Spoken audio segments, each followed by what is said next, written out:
morning mga ka-BG Solar. Andito tayo ngayon sa Midsayap, Cotabato. Meron tayong ongoing na 6 kilowatt hybrid solar setup. Ang gamit natin ngayon na brand ay yung SunGrow.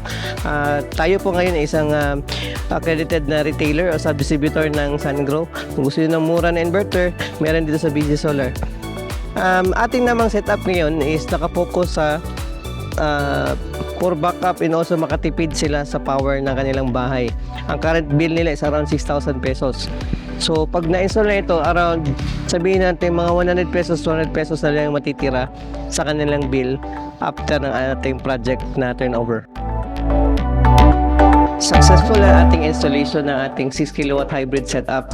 Ang ating battery naman, ang gamit natin ngayon ay 16 kilowatt. In case mag-run out or kung solar based lang yung konsumo ng bahay, tatakbo ang isang aircon ng 1 HP around 15 hours bago malubat yung battery. Also, ito yung ating napakabagong model ng inverter, yung SunGrow Hybrid Inverter. Napakatahimik din siya and then napakataas ng kanyang load capacity.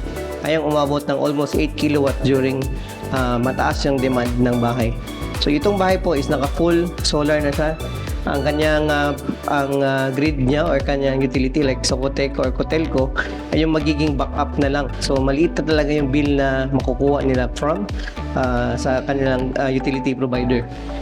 Ayan, overall, andito yung ating mga breakers. In case kailangan natin ng maintenance, naka-waterproof na yan na breakers. Okay? Ang naka-install naman dun sa taas na ating 10 pieces na solar panel, nasa almost 6,000 kilowatt na total harvest during peak hours. Ngayon naman, kahit makulim din, alas 12 na ng tanghali, tapos medyo cloudy sa labas, ngayon meron pa tayong na-harvest na around 3 kilowatt. So maya is full charge sa itong battery. Okay?